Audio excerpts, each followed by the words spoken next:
মাঠ যখন চাপা উত্তেজনা, ঠিক সেই মুহূর্তে রাহুল এগিয়ে এসে নিলেন এক দুর্দান্ত শট। বল জড়িয়ে গেল জালে, আর মুহূর্তেই বদলে গেল ম্যাচের ভাগ্য। এখনো পর্যন্ত 0-0 অবস্থা খেলা।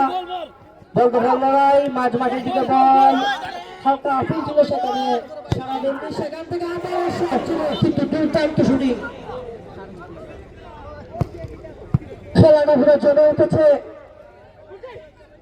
যত সময় গড়াবে এই টুর্নামেন্টে ততই ভালো ভালো খেলবে, ভালো নিজস্ব খেলবে পারবে। সেখান থেকে আবারও পয়েন্ট আক্রমণ, কিন্তু না 3 নম্বর থেকে চমৎকার সম্ভাবনা, কিন্তু না চমৎকার।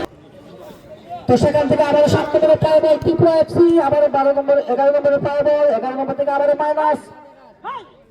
কাকে দিবেন খুঁজছেন, চমৎকার বাসানো বলছিল, আবারও মিস করে বসলেন। সেখানে লিভার এফসি অনুকূলে 1-2 পাস নিজেদের মধ্যে খেলছেন। সেখানে আবার 3 নম্বরে পাইব, চমৎকার করে বেরিয়ে যাওয়ার চেষ্টা ছিল, কিন্তু আবার 8 নম্বর থেকে বাম পাস দিয়ে ক্রস কি হবে, সেখানে শুটিং ছিল, কিন্তু না একটি সেগ্রেসিভ ফুটবল হয়ে যাচ্ছে লিভার এফসি দল।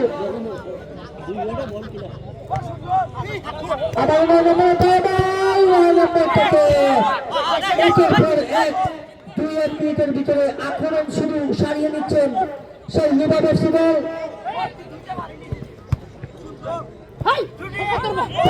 বাইরে একটা শট নেওয়ার জন্য প্রস্তুত, আবারও মাঝ মারে বল ত্রিপুরার অনুকূলে বাম পাশ দিয়ে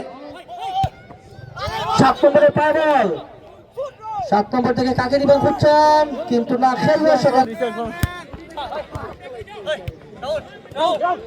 তো 3 নম্বর থেকে কি দিবসে যাওয়ার চেষ্টা, সেখান থেকে বাসানো ক্রস, কিন্তু না খেলে উপস্থিত পাল্টা আক্রমণ। আবারও 5 নম্বর অনুকূলে কিছু না হলে এই মুহূর্তে চাপের মধ্যে রয়েছে ত্রিপুরা এফসি দল, কেননা পাল্টা আক্রমণ যেভাবে করছে যাওয়ার চেষ্টা, ডিবক্সে একদম পৌঁছে গিয়েছিলেন, কিন্তু হালকা আফিল ছিল সারাদিন নজু। সেখান থেকে আবার বাসানো বল, সুন্দর হেডিং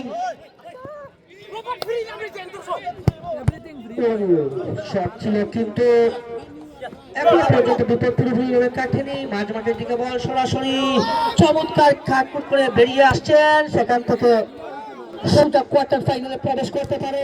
সেখান থেকে দুর্দান্ত শুটিং ছিল। আবার 5 নম্বরে পাইবে, 5 নম্বর থেকে শট কি হবে সেখানে, কিন্তু না ততই বাড়ছে এবং খেলাটাও ততই আগুন হয়ে উঠছে। সেখান থেকে আবারও